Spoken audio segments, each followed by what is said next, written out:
Thank you very much, Professor Hartoff. I may need to adjust my microphone a little bit here. Can everybody hear me okay out there? Okay, great. Thank you very much for the opportunity to come down here this afternoon from the up in the realm of making energy and trying to save energy up at Mackenzie Hall.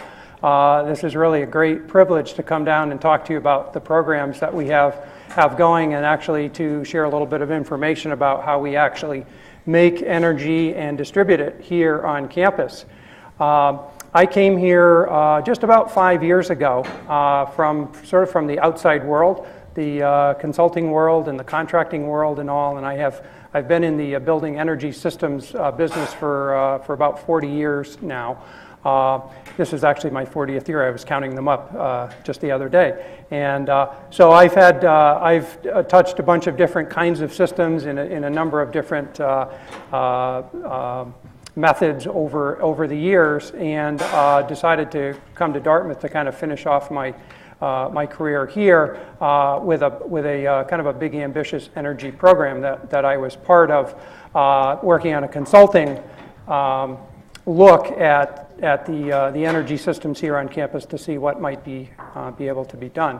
So I liked the ideas of things that could be done. I raised my hand and I was invited to come here, and so here I am 5 years later, and we've dug our heels in. We've got some money, and we're making some good progress. It's taken a little while to really get things going, but I think we have a lot of things to show off. So what I'm going to talk about today, and I guess the order in which I'm going to talk about things, I was really trying to figure out, because it's a very broad topic, I was trying to figure out how to best spend the 50 minutes. I have more than 60 slides, but I'm going to kind of fly through a whole bunch of stuff. There's lots of pictures, hardly any equations, mostly pictures. But the object is to kind of show you how the progression of how energy was first made here on campus, and the progression of that up to the current time, and then how we have taken some dollars that the trustees were generous enough to grant to us to go do efficiency programs, and how we're spending those dollars, and then I'll show you some of the results of that. So hopefully this all hangs together. So we'll see where this goes. I'm going to jump right into the genesis of heating and electricity here on the campus. This is not my area. This is not my real discipline here on campus. I work in the building next door at Mackenzie Hall. The heating plant is immediately next door. It's been in operation since 1898. And what I've done is I've taken some oral history that Ken Packard, who's here in the audience, who's my immediate boss, was generous enough to give to me the other day, and I've sort of condensed it down and tried to create a reasonable timeline that kind of shows how things move forward. But it appears as if Dartmouth was actually very forward-thinking back in the day. They built a very small plant that was unsuccessful before 1898. I think it was just for heating one building. But in 1898, they actually built the first central plant on the site that we are currently operating from today. It was designed by R.D. Kimball, Richard D. Kimball in Boston, who was one of the very first consulting engineers in the whole nation. Actually, that firm is still in existence today. And it consisted of 4 coal boilers totaling about 1,000 boiler horsepower. It served 14 buildings, and it cost a whopping $77,000. So we could spend that on one pump today. There we got a whole power plant for $77,000. Pretty good. And I like this little piece of information here. It took 3 firemen.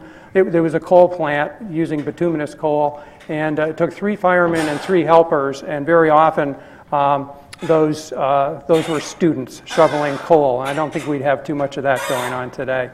And the distribution system was pretty novel at the time. They took a tile pipe, a sewer pipe, and split it longitudinally, and built a framework in there, and put the supply and condensate lines, the steam and condensate lines on that framework inside.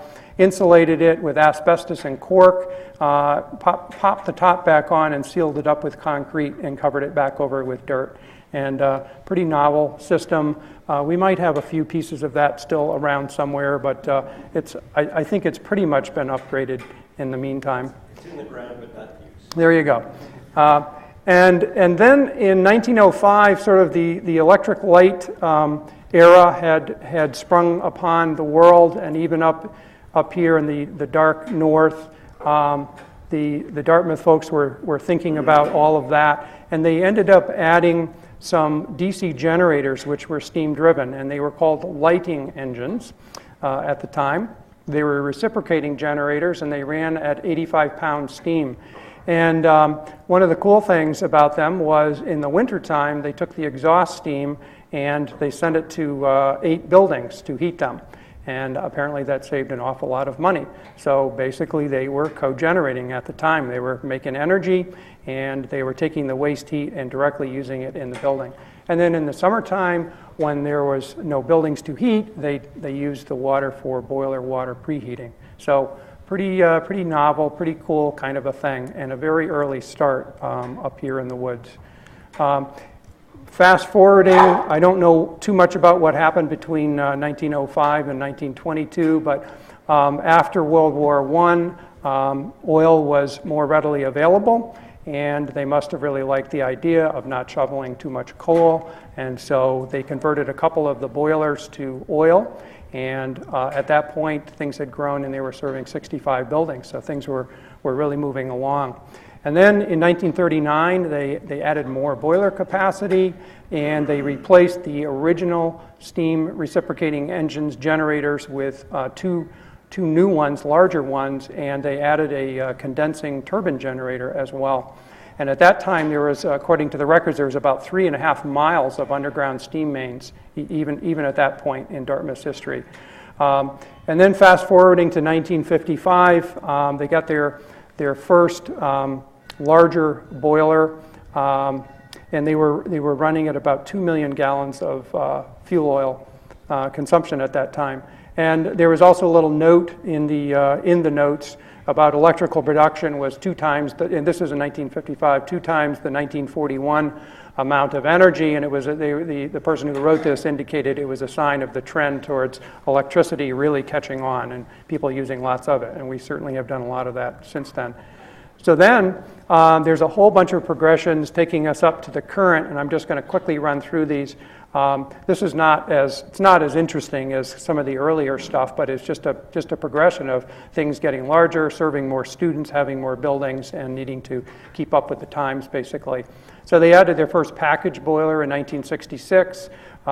They added 2 2.5 megawatt turbine generators to replace the reciprocating engines at that time, and they upgraded the switch gear and distribution system to 4160 volts, which is the current main distribution system, at least for the south end of the system. And the number of buildings were up to 95 at that point. 1970, they added a new 3 megawatt turbine generator, and they were, at that point now, they were up to 3 million gallons of fuel oil a year. 1986, they added, this was following the Arab oil embargo and a rise in oil prices, and then sort of some vacillation as to what to do, and they added a new 90,000 pound an hour boiler, which still exists, correct, Ken? Boiler number 1. Which is oil fired, but it was of a solid fuel design. It could handle solid fuel.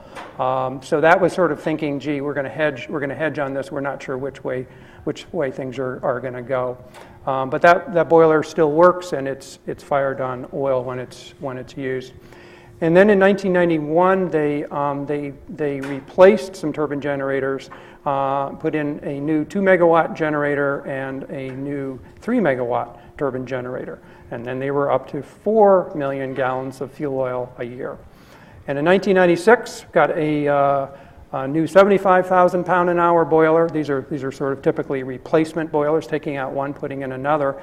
And then just after I got here, in fact, the study that I did just prior to coming here was sort of related to could we avoid putting in the new boiler in 2008 by running around doing lots of conservation and efficiency program things. And the answer was, well, this is an institution and things don't move too quickly. So if you really want to hedge on that, you better probably put the new boiler in and do the program. And so that is really kind of the way things went. So there's a brand new 76,000 pound an hour boiler, and there was a whole bunch of plant upgrade things that took place at that time that were very positive for bringing the plant up to really tip-top, state-of-the-art kind of condition. And then they were up to 5 million gallons of fuel oil. This isn't because everything is more inefficient, it's just because there's more things, and I'll show you the progression of that. So we were up to 120 buildings served and 5 miles of steam line piping, plus or minus. So that's a heck of a lot of infrastructure. So fast forward to today, and just a real quick profile of the heating plant. It's an amazingly well-run facility. It's got 16 full-time employees, super dedicated to what they do. I've never seen a bunch of people scurrying around as much as I have in that heating plant. It's just amazing. There is always something going on next door. They're always fixing something, repairing something, upgrading something. It's not just people sitting around at a control booth watching gauges and all. It's really amazing to see the kinds of things that they do there. They have a plant manager, Bill Reel, and a plant supervisor, Kevin Hammond, and then 8 full-time operators and 4 maintenance technician people, and so 2 full-time instrument and control technicians. And they're a very busy lot of people. And here I've just got just a few pictures of kind of the inside of the boiler plant. If any of you folks have not taken the boiler plant tour, I would highly recommend it. You can actually, I believe you can sign up online for that tour. Bill Reel gives a really great tour of the heating plant. You'll learn a lot more than I can tell you here in my few minutes and get to see the inside of the plant. So there's 4 high-pressure boilers. We produce steam at 450 pounds, 650 degrees, superheated. There's about a little over 300,000 pounds per hour capacity between all the boilers. And in fiscal year 12, we produced about 480 million pounds of steam. It's a lot of pounds of steam.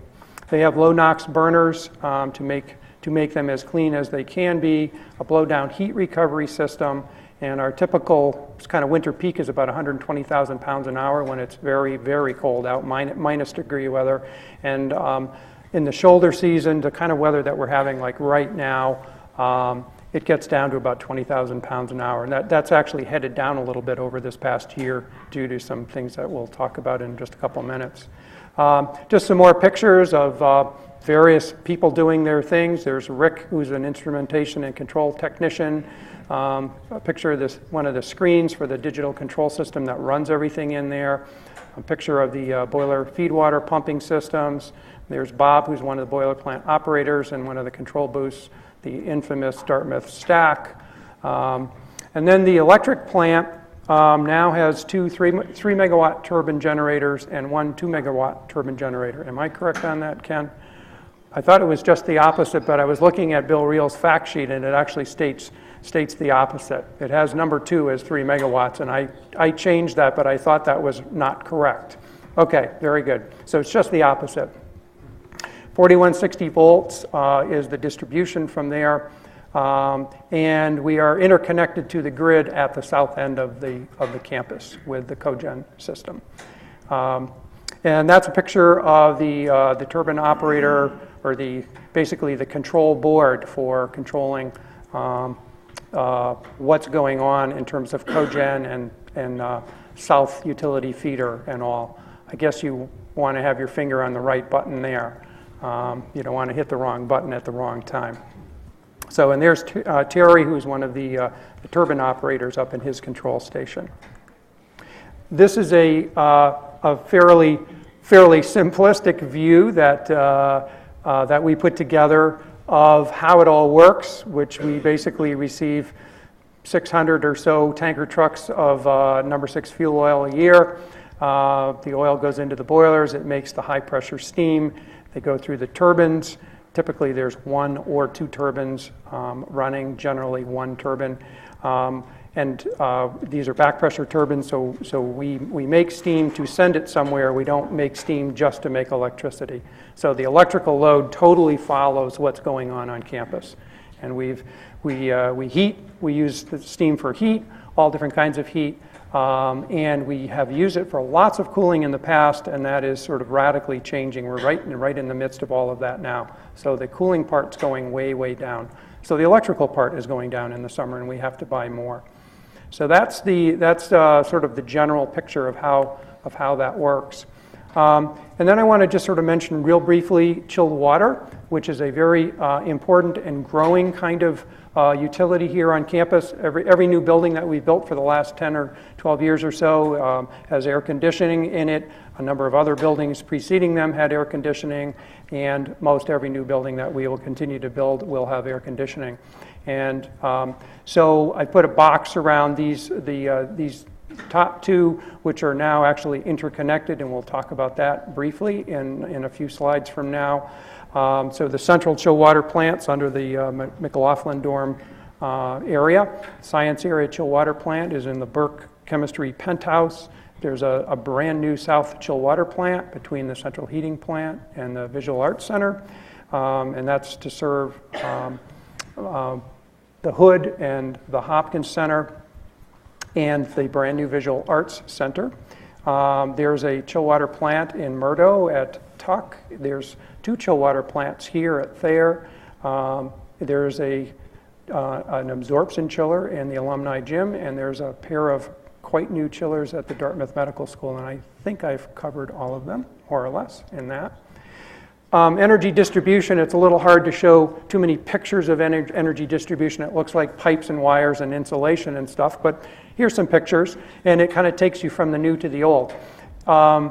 I'm not sure, well, if you haven't had a tour of the tunnel system, you might be able to get one of those, because that's kind of cool as well. That's a hard hat tour. And we have a main steam tunnel that runs from the boiler plant all the way up to the medical school.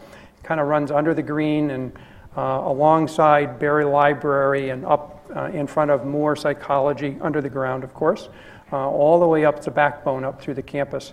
And then spurs off of that are sort of underground in a conduit kind of a system for shipping out the steam and getting back the condensate.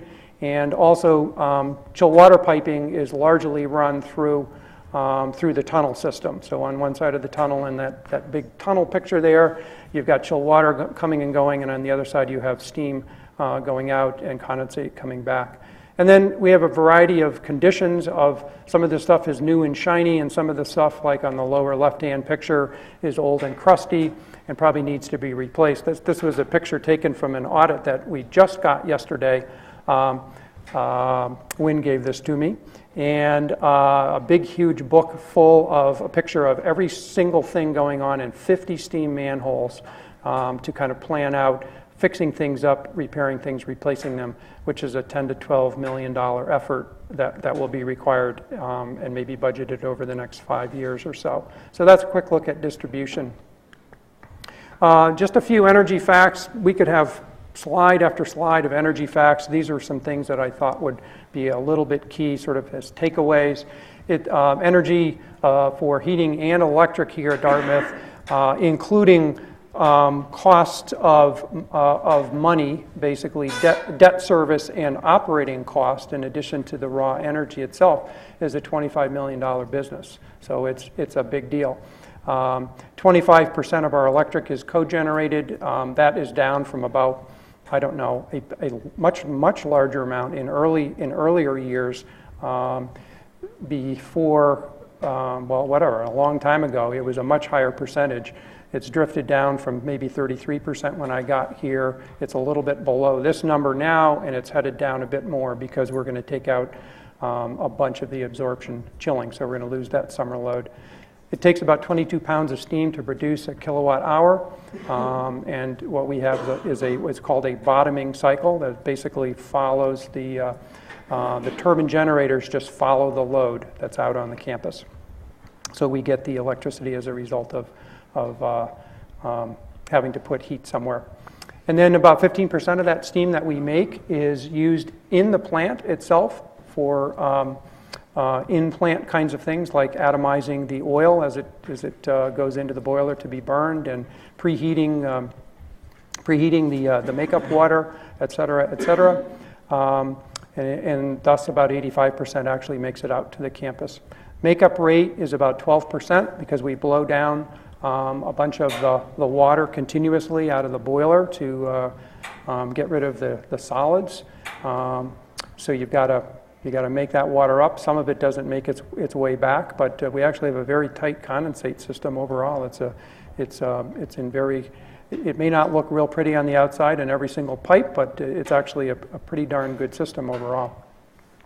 And we're projecting a reduction from, currently around 4.5 million gallons of fuel oil a year to around 3.5 million gallons through this current fiscal year that we're in.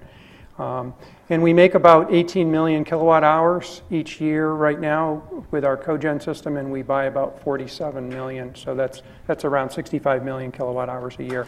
So those are just a few kind of numbers to keep in mind. Can I ask a question? Sure.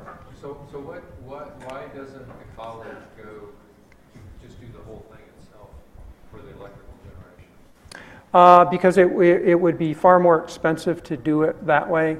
We can't make the energy as cheaply as we can buy it. I guess that would be the simple answer. And then we would also have a tremendous amount of waste heat if we were doing that, and we would probably, well, I'm sure we would not be able to use all of that waste heat for a process. That's the simple answer. Well, and we simply don't have enough generating capacity to meet the heat demand. Yeah. That's another part. Yeah. I mean, we could do generation in a whole different methodology, which we'll probably talk about by the end of this. But that's probably the simplest answer. This is a slide I put together just to show you. It starts at the year 2000, and it's just a quickie little slide that's going to build itself here just over the next few seconds. But this shows the progression of what happened on campus between about the year 2000 and now. So in 12 years' time, a tremendous amount of things went on here on campus. Dartmouth went on, I don't know, I guess it was $1 billion building spree over that period of time. And just culminating in the delivery of the visual arts, the new Black Visual Arts Center, and the Life Sciences building last year, and prior to that, Tuck Living Learning Center, et cetera, all the way back to more psychology. That's a lot of square feet. That's a lot of very sophisticated systems that have been brought online with lots of controls and what have you. And it's a 31% increase in the square footage here on campus. So we have about 4.7 million square feet on campus and maybe another 2 million square feet off campus. It's a lot to take care of, but a massive growth.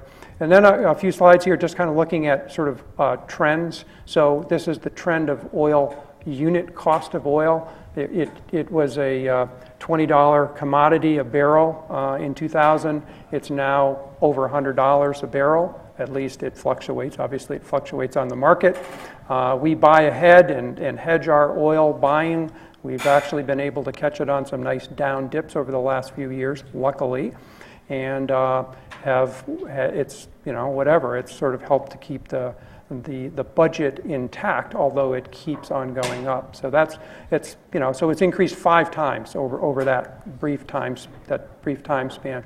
This is a look at our usage, actual usage, which is the bars, and the cost, which is the line part. So the usage went up, peaked around 2005, 2006, and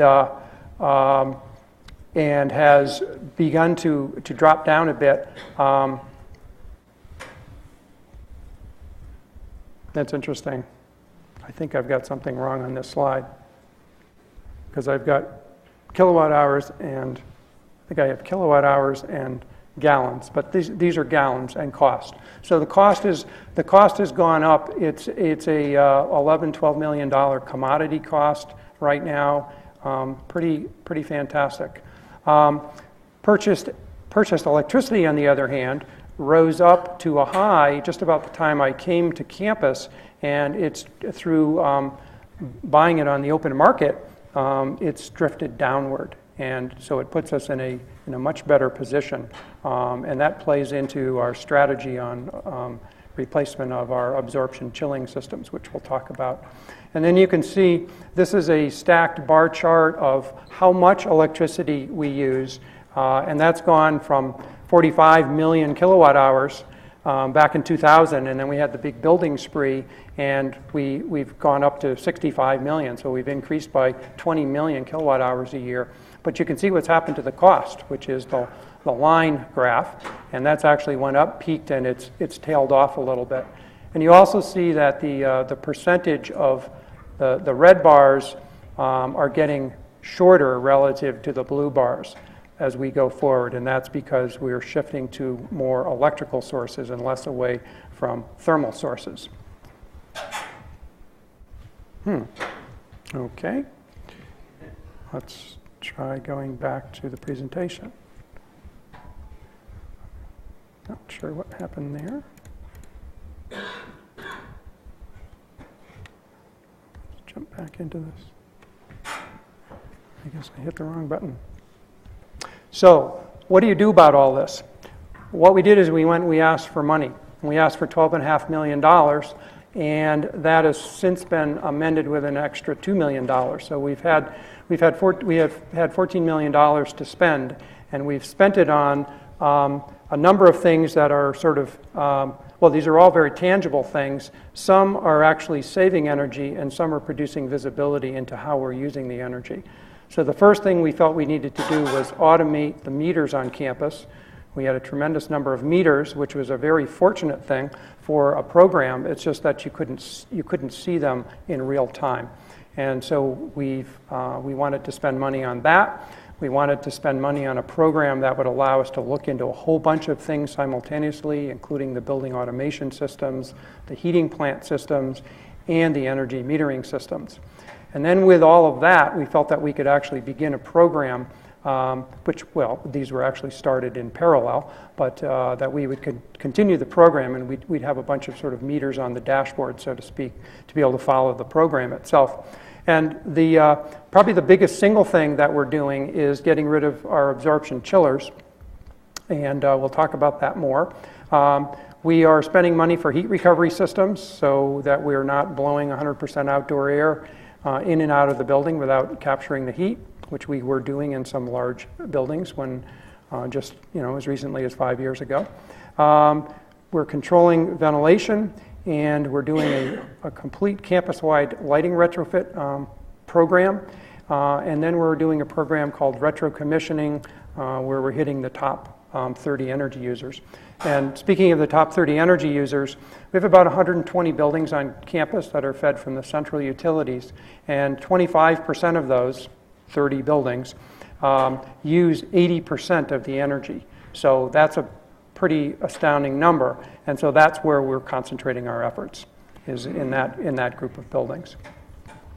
So meter automation. Prior to 2008, there was 250 meters, and it was really a system of collecting data so that we could shift dollars from one pocket to another within the institution.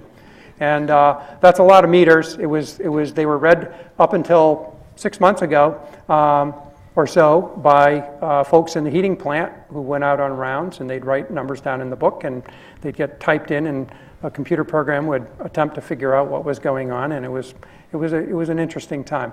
Very challenging, but it only gave you one data point. It's like opening your electric bill at the end of the month and going, "Whoa, what's going on with that?" But you couldn't see it in real time.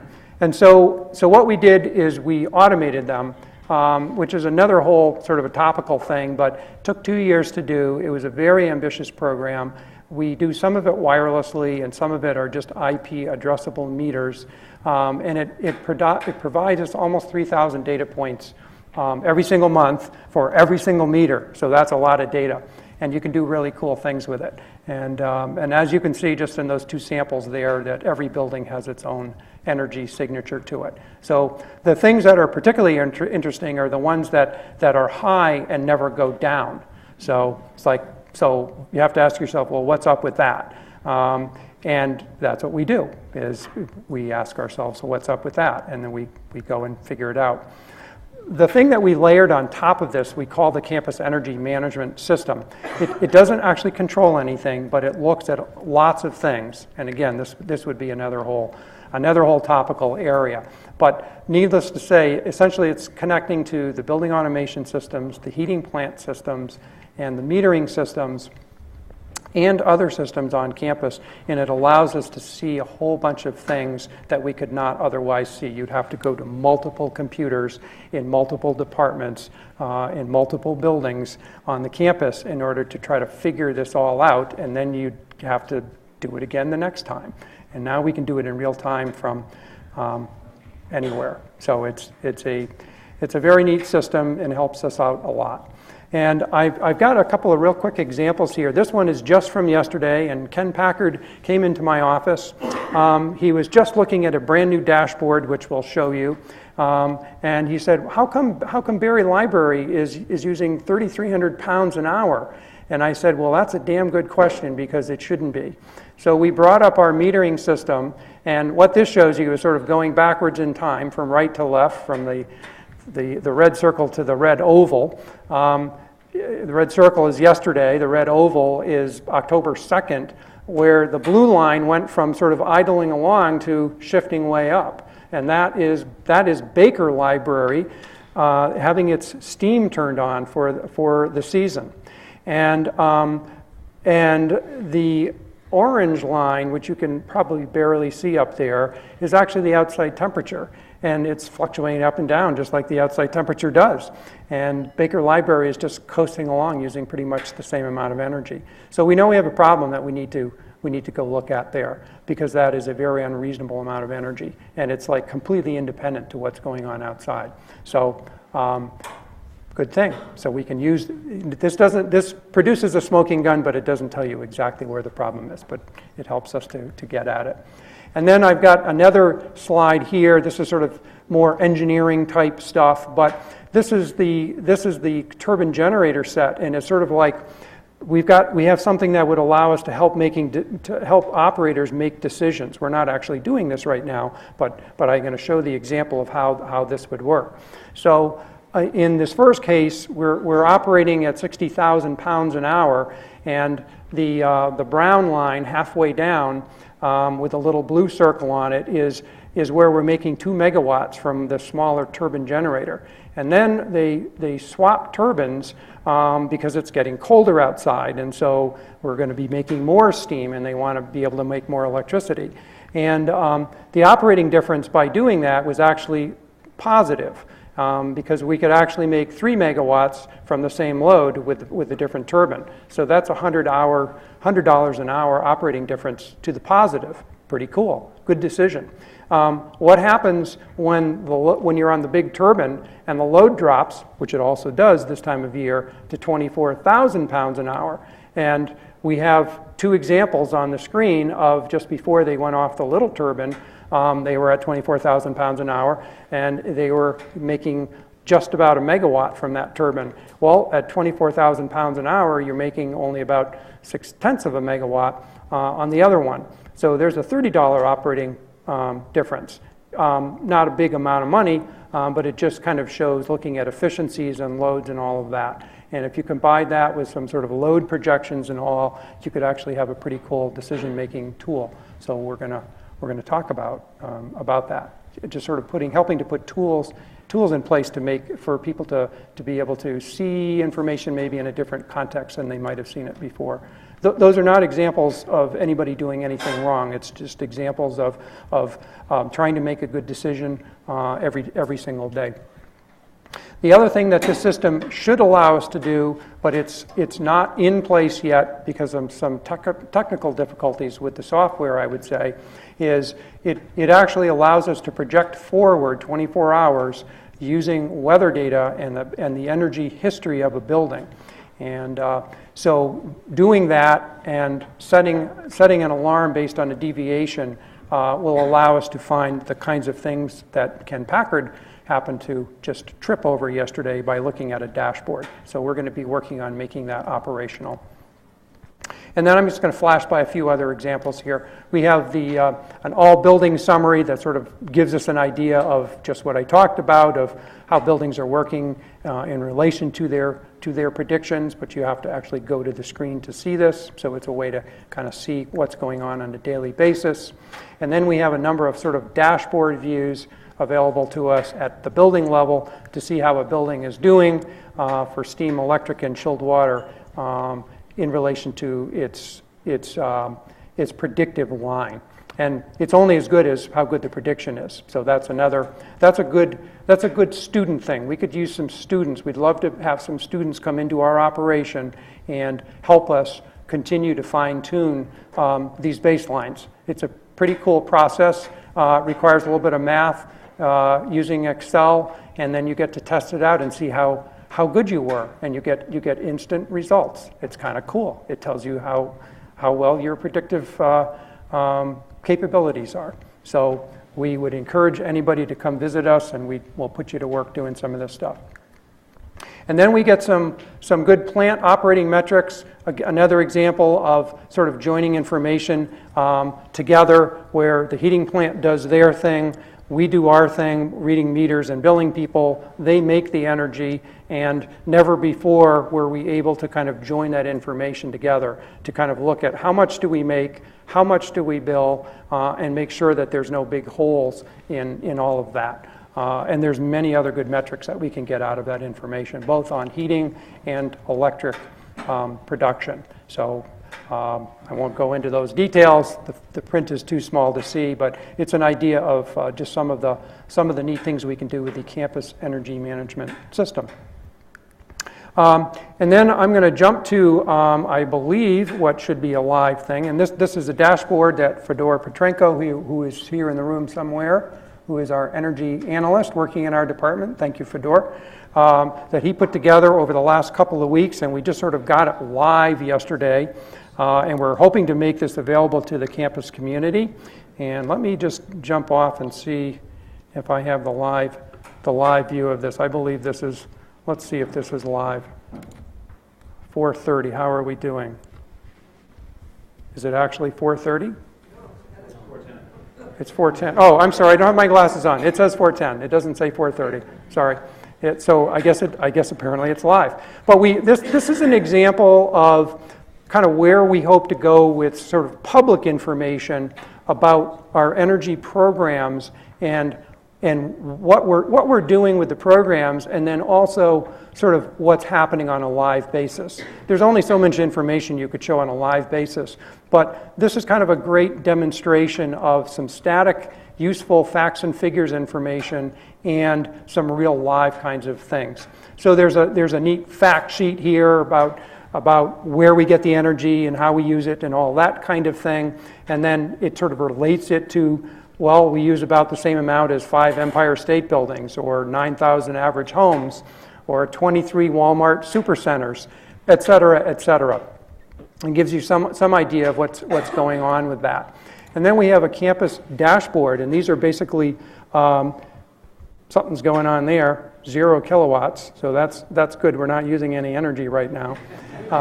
I'd say this is still in beta. I'm not sure, but either that or, well, at least maybe we're on generator power here. Not quite sure. Maybe it'll jump to in a moment here. But this is a roll up of the amount of energy that's being used for all of the utilities on campus. So it's looking at 300 or 250, 275 meters and doing a lot of math. It's sleeping on the electrical stuff right now, but it's doing a lot of math. It's not unlike the dashboard stuff that you folks have in your front lobby that was put together by Chris Levy and the students and all. So kind of useful stuff. Steam system, so we can see the energy rate of the boiler plant. So we're putting 300 pounds an hour into the 300 gallons per hour into boiler number 4 and making 32,000 pounds an hour. And see some stuff about that. Here's our electrical system that is not registering right now, not sure why. And then our chill water system, there's an overview of that. And then there's an overview of our top energy using buildings out on campus. And this allows us to slice and dice the top 10 energy using buildings, kind of an exploratory thing, how much is being used at any particular time. I disconnected my computer before I came in here and reconnected it, and there may be some kind of an issue with my connection. Or maybe we just have an issue with pulling down the data, I don't know. But what we're hoping to do is actually roll out a number of additional dashboards, not unlike this, that give some facts and figures and a view of what's going on with the various programs here on campus that would be accessible through just common websites here on campus, through the Dartmouth website, through facilities, the sustainability website, the engineering website, what have you, that people can readily get to without having to be sort of a registered power user on these various systems.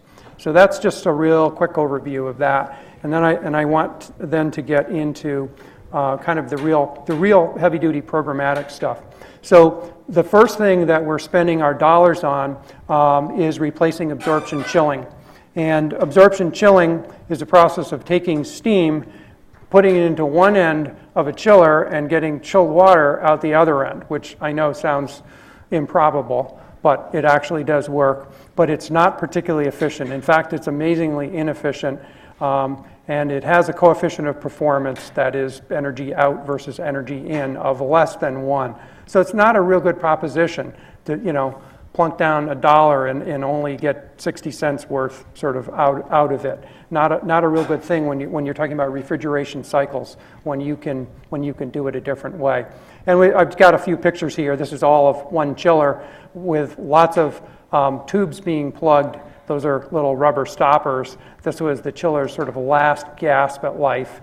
And here it is actually on its way down, having been pulled out of a big hole in Burke chemistry. It's on its way down to the graveyard. And so the only real benefit that we gained from cooling recently was that for basically pretty much for every ton hour that we made, which is roughly 20 or 22 pounds of steam, we'd get a kilowatt hour. Not for free, but we'd get a kilowatt hour fairly inexpensively. So there is a benefit to that. And back in the day when the decision was made to go to absorption cooling, it made great financial sense because oil was relatively inexpensive and electricity compared to oil was relatively expensive. So, but that ceased to be around 2006 or so, something like that. And so we're kind of running to catch up here, and we're making some good progress on this. And so what we're doing is we're replacing these systems with electric chilling, and which has a very nice coefficient of performance, all in with all of the auxiliaries and everything, in the range of 5. So would you rather do a process that has an efficiency of 0.6 or one that has an efficiency of coefficient of performance of 4.8? So you can see electric is way more efficient, and then when you figure the cost factor in of the relative cost of all of that, it's still about 6 times more cost effective to do it with electricity. And we've actually retained our 3 largest absorption chillers in the central chiller plant to act as backup for any kind of an event, or to be used during peak electrical kind of demand response periods where we actually shed load and we want to take electrical load off the campus so we can fire up more steam, which we used to do all the time anyway, and send it to these chillers, to the absorption chillers, and make steam for a number of hours and relieve a peak demand charge and what have you. So we've kind of maximized the use of capital, the embedded capital in the central chiller plant, which is still relatively new. So that's a look at chillers. There's the chiller. There's the chiller screen that you saw before with its good coefficient of performance. And we can see that we are definitely stepping down big time in the amount of steam to campus over the last, this is a look over the last 3 years for July, August, and September. And the green bars are this year, and the chiller plant, the new chiller plant in Burke was sort of partially commissioned in July, more or less operational, fully operational in August, and definitely fully operational in September. And you can see this amazing reduction in the amount of steam, therefore oil, that's going out there. This is just another look at basically the same thing. So the green line is the steam to campus, which is now kind of flat-lined during August, because it's just sort of other things going on campus, just a real base load, some keeping the lines hot and doing some domestic water and reheating and what have you, whereas the blue line was the previous year, and those big spikes and all, that's all absorption chilling. So we're saving everything under the curve there. Another major area that's taking place is at Burke Chemistry is we're redoing the whole exhaust infrastructure, which used to consist of 135 exhaust fans, one for every single fume hood. There was no heat recovery, and it was amazingly complex system with a huge amount of maintenance. And what we're doing is we are consolidating, this is live too, we're doing this with live systems. We're consolidating all of that into six large exhaust fans. And we are including heat recovery. So there's a large heat recovery, there's 3 large heat recovery chambers. And the air will flow through there, be captured, the heat will be captured, and will be transferred back down to the air handling systems down in the basement and put back into the air handlers there. This is something we do elsewhere on campus, so this is not rocket science, but it was not done in the original design of this particular building. So it's a very complex, I guess there's a point I'd like to make, is that the programs we're trying to do most of these things live, in live buildings.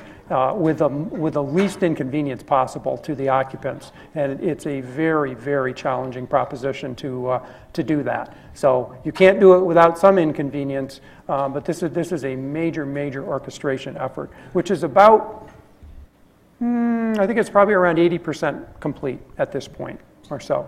It should be, by the time we're well into the winter, we should have pretty much all of this transferred over and up and operational. Want to shift now to a few lighting examples. We have a campus-wide lighting retrofit program going on where we audit the buildings, we figure out what the best technology is, the current state, basically state of the art, and we apply it. And presumably 6 or 7 years from now, we'll be doing a similar thing in many of those buildings all over again, as the technology has moved ahead quite rapidly over the last few years, particularly with the emergence of LED lighting. But this is not all about LED lighting. We're still doing lots of linear fluorescent lighting where we're taking much older systems and upgrading them to far more efficient systems. And this is a fun example that we did in the West Gym, which had 48 lighting fixtures that were metal halide. You can't just turn them on and off. They have a restrike time. It takes quite a while for them to warm up. Consequently, they were on about 18 hours a day. And so we put in a brand new lighting system, dropped the number of fixtures. It was a wireless control system and controlled the different levels of lighting for every single fixture. And then our computer science department designed a really neat touchscreen user interface where if you want lights on, you actually have to go ask for them. It's like having a fancy light switch. But there's so much natural light in the space at this point from the redo of the West Gym, and the fact that people can now choose, just like I'm doing pickup basketball with my friend on one half of one court, they can choose an area of lighting that they want. And the savings are documented at greater than 82%. So a big success, and for a decent sized lighting load. So it's an example. And the other cool thing about that is that this involved an alum, Mark Josephson, who was a Dartmouth alum, 72 I believe it is, who has a firm that does this wireless control system.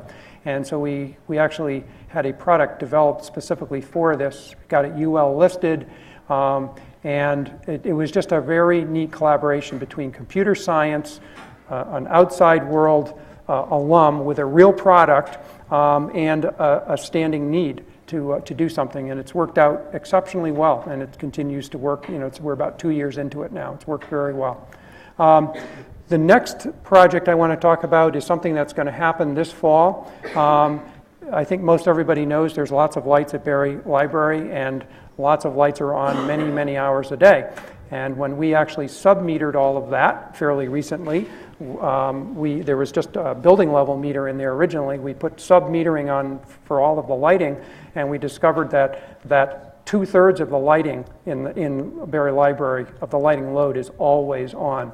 And so we are undertaking a major retrofit program, and we are changing a bunch of fixtures. We're literally cutting the wattage in half. We're adding dimming to that and occupancy sensing to that. And then we'll be doing a bunch of LED technology things probably later this year for a zillion of the down lights that are also in the library space, which are fluorescent. And we expect to save about 70% of the lighting energy for Barry Library when all is said and done with that. So we can report back on that. That's a fake blue line that's on the screen. That's sort of that's my idea of something like what it may look like. So there should be a big change there. Next thing I want to talk about is retro-commissioning, and we'll kind of fly through this, but retro-commissioning is basically the act of going into existing buildings and looking under the hood in a very holistic manner to see how the buildings were designed, how they're actually operating, and kind of question the current operating methodologies and even the original design intent. And we're doing it in sort of a 4-part team. We have an outside facilitator.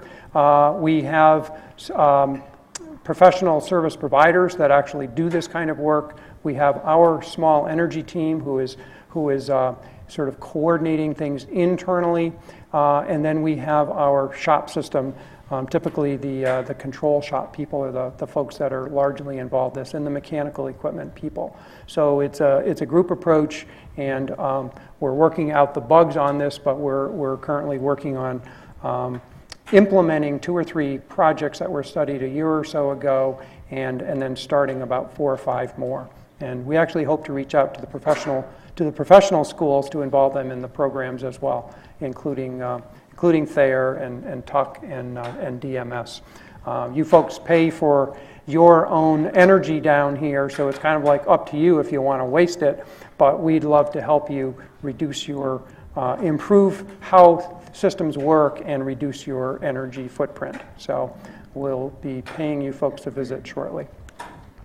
And I'm just going to flash through some of these, but we look deeply at very complex control systems, so that's really all this slide is about. It's like, wow, there's a lot of stuff going on there. Yes, and that's just one air handling unit.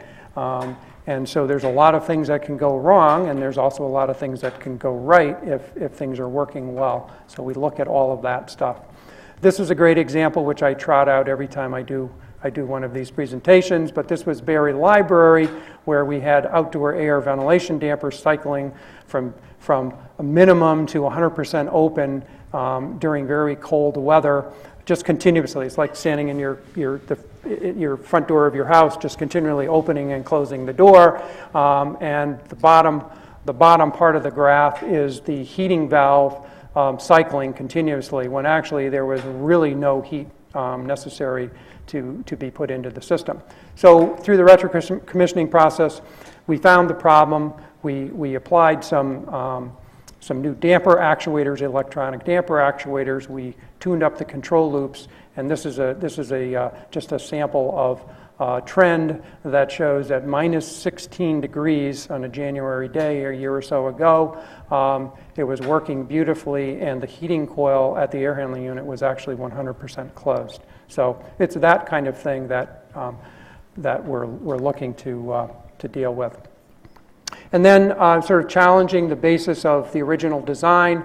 Here we're dealing with sort of minimum flow rates, allowing the system to go to lower flow rates because it's really okay to do that, and we get a big energy reduction from that. So we had to do a lot of recalculating, not so much re-engineering, but recalculating and re-estimating and what have you with an outside professional firm, and we came up to some new answers.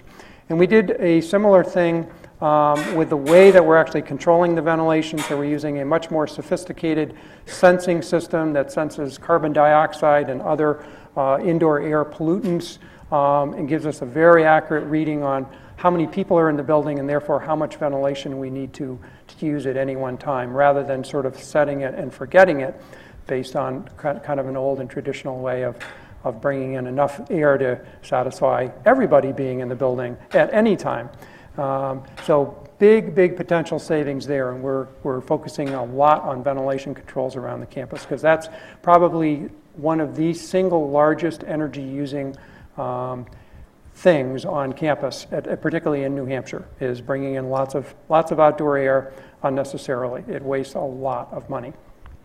And then just a sample of some of the capital renewal programs. The $14.5 million that we received is for things other than totally rebuilding buildings. And in the case of rebuilding, major facelift or major renovation, those dollars come from other sources. But those all look like a wonderful opportunity for us to tag energy efficiency onto those programs. And we've done so for the 53 Dining Commons project, the Thompson Arena project, the South Chiller Plant, which is actually a brand new facility, but it replaced 2 absorption chillers for the hood and the hop and consolidated into one very efficient plant. Same thing will happen with a current project for the Hood Museum, which is a consolidation and actually expansion of the hood, and then the Hopkins Center, which is a sort of a future programming look at what should be done with that 50-year-old equipment and all. But these are all wonderful opportunities for us to tag on to the project team, set some standards, set some targets, that is, for energy reductions, and we've actually demonstrated that we've saved over 30% at the Dining Commons project. The Thompson Arena was saving some money. We had some mechanical issues there, but what we did is the right thing. We just had some equipment problems, which we're working through. But that's saving money as well. And then the South Chiller Plant project is a huge win for the energy program overall. So the energy program, sort of, if you watch the bars go down on energy use, it gets to kind of claim that it's all because of the energy program, and that's simply not the truth. Everybody's in the energy game here, in the facilities and planning, design, and construction and all. It's not my little team of 4 people. It's a very extensive group of people that are dealing with making big decisions, raising money, doing projects, keeping things up and going and running and all, and it's a much broader view. But these capital renewal programs are really great opportunities. And then we've got some examples of high-performance buildings, and I think you had a presentation maybe about a year ago from Dave Madigan of Van Zelm Engineers, who was the principal involved from the MEP design firm in Farmington, Connecticut, that designed the systems for the Life Sciences building, which is a super efficient building. And these were just some of the key strategies that are being used in that case and in many of the other instances that we have of new programs. Are we out of time? Just about? Okay, we're just about there. I can skip a few things. And so these are some of the key strategy key strategies which we're using elsewhere, but particularly they're using dedicated outside air systems where they bring in only the amount of outdoor air you need for people, and then they do the rest of the cooling and the heating with hydronic systems, with water systems and radiant kinds of systems. And there's lots of heat recovery involved in these projects. So this building uses hardly any steam from the central heating plant during the course of the winter. It's pretty remarkable. Some architectural strategies. Everything that we're doing these days is triple glazed, low E window systems. I believe that's true. Is that right, Ken? As far as I know, that's the Visual Arts Center is all triple glazed. We concentrate on super tight building envelopes. That is absolutely key to good performance. Lots of insulation is good, and then really paying attention to which way all the glazing is oriented and shaded and all of that, so we're not picking up lots of solar heat gain in the summer. And in some cases, we're using natural ventilation, and I think we're going to be using some natural ventilation in this new North Campus Academic Center building. That is sort of the rendering is posted up here. I don't know what it'll really look like, when it's actually built, but. And then we do validation of systems, and this is just kind of testing the Life Sciences Center against its own energy model, and then comparing it somewhat unfairly, I guess, to the Piggy building that it replaced, which was Gilman Life Sciences, and we see some remarkable statistics in that the new building is about 3 times, almost, I'm rounding here, but almost 3 times the size of the old building, and it's using, 1/30th the amount of sort of thermal energy input to the building. But Gilman used to make its own cooling with steam, and that's not the case for the Life Sciences. So it's whatever. It's very hard to get the comparative metrics exactly equivalent when you're doing all this. But needless to say, the amount of energy BTUs per square foot in all, which is just about 100,000 BTUs per square foot for the Life Sciences building, which is totally remarkable for a building of that type. That compares to what was probably, I don't know, 350,000 BTUs per square foot or something for the Gilman project. So, and then we do a lot of academic collaboration. Some of it is sort of very informal. Some of it is just a little bit of lecturing in a class, and some of it is kind of mentorship for specific programs. So just a little pitch for that. We like doing that work, and we highly support it and encourage it. So we like being involved. It's good for students, and it helps to move our programs along. One specific project, or program I should say, it's not just a project. We did a project here, but it's a whole program for the Green Light program through the Computer Science Department with Lori Loeb. So this was basically energy feedback influencing occupant behavior, kind of at the dorm living level. And there we facilitated the installation of, I think it was 17 meters, so that they could do interactive displays on each floor to see the level of energy that the occupants were using. And they did some competition mode things and discovered you could actually save energy. So that's kind of the short view of that. And one thing we've done very little of, and we'd like to do a lot more of, is renewable energy systems. So we have some very small samples here on campus. The off-site wind is not real. It's just something we've looked at periodically. But we are actually looking at much more seriously now at some on-site photovoltaics using some creative power purchasing agreement financing arrangements, and then we continue to look at off-site wind through PPAs, but we're looking more seriously at the photovoltaics. We have a little bit of geothermal in the form of the Fahey McLean dormitory complex, where we had some issues with that system, which have been rectified over this past year, and we'll continue to monitor the performance of that building. So how are we doing? We're at about 11% reduction in MMBTUs as of this recently closed fiscal year. And we're heading to about 25%, we hope, just within the next couple of years, and then beyond from there.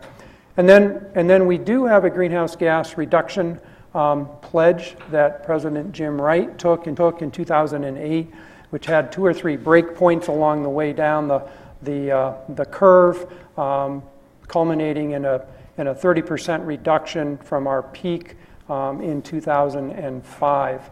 And the blue line shows where we're at, so we're actually kind of right on target.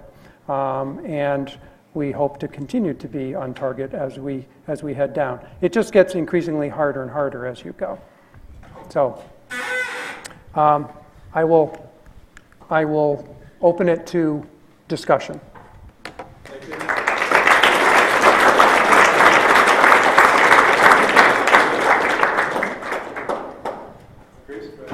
So there's an obvious environmental benefit, but there's also economic benefit to all of this. Can you give us a sense for what the payback period is for some of these technologies, and also whether any of that money goes back in to recharge your funds so you can do more projects? 2 good questions. Okay. So the question is on payback periods for the typical kinds of projects, and then whether the dollars that are saved recharge a piggy bank. Answering the first question, I would say there's probably about 3 slices that would maybe comprise the answer, 3 kind of quick answers.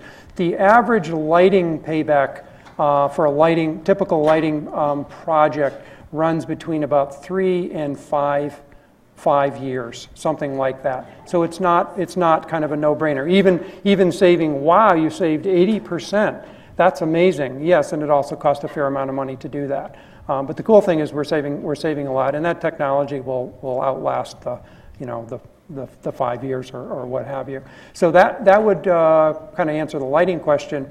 The chiller replacement is sort of a grand slam, and that looks like a 2-year payback. Absolutely remarkable. The heat recovery stuff and the ventilation, actually there's probably another slice here. Ventilation controls and all is also a superb payback. So under 2 years for applying sophisticated ventilation control strategies to these projects. Heat recovery is very equipment intensive. It's a very, very difficult thing to do in these big systems. And there, it's probably closer to 7 to 10 year payback or so. But that's going to be that system will last 30 years, and that will way outlast the payback. And then I would say that as far as money recharging a bank, we actually do have a green revolving loan fund where we've taken $1 million out of the original $12.5 million and set it aside into 2 buckets. One is a bucket, the bigger bucket, a $900,000 bucket that we can do sort of any of these typical kinds of projects, and facilities people are probably most likely to be using those dollars to do things that I just talked about. And then there's a smaller community fund of $100,000 that will be administered through the sustainability office for student initiatives that may have energy or greenhouse gas reduction direct to the campus. It may be a learning kind of thing that actually trickles its way out into the community. So you do something here that people learn about and take practices home and do them at home. So we don't get the direct benefit of it here, or it may be some other kind of a demonstration project. So there's some funding sources there available, and each of those 2 types of projects, the savings from them will recharge that piggy bank. It would be really wonderful if all 14 million was recharging it, and maybe we'll work our way up to that. So the strategy is to find the best projects, the best payback projects, and get those funded early on. Although this fund is really sort of just now up and going, although the energy program has been going since 2008 or so. So we're on the road. Why isn't the connection for what with wind? So far, the wind deals that we've seen have not been financially attractive enough. They've all been kind of predicated on the long-term. These are typically 10 to 15-year deals. They're not really long-term, and they're all predicated on the cost of electricity actually going up fairly substantially over that period of time to some kind of a crossover point. So they may start lower than the commercial cost of energy, but they rise through that, or they might be flatlined for that whole period of time, and you have to hope that you sort of cross through that line in terms of what you would have had to buy it for earlier rather than later in order to make the economics work out. And as you could see, the cost of electricity, I'm not personally projecting it's going to just continue to go down, but it's actually gone up during this period when we've been talking to the wind providers, and it's actually sort of tailed off now, and it's headed downward, a downward trajectory. So it hasn't, I guess I would just say simply, it hasn't been compelling enough to actually do that at the finance level. So. If there are any more questions, Elsa? I was curious about the relative impact of the dormitories versus the rest of the buildings. I know a lot of students find their rooms too hot and open the windows in the winter, and I wondered if that has much impact or that's in the noise compared to all these big monster buildings. That's a really excellent question. I'm glad you asked that question, actually, because I forgot to mention this, that the dormitories in the aggregate are 20% of the campus square footage, so that's pretty substantial. And it turns out that they're only 10% of the energy spend for the campus. So they combined, they would make it certainly into the top 30. But there's no single dormitory that's in our top 30 group of energy using buildings. And so we are concerned about windows being open. This is the trickiest part of the year, particularly for the older dorms. A little shot of steam lasts way too long, and people get overheated, and the windows go open. I would say it's on the lower end of the scale of big concern for us.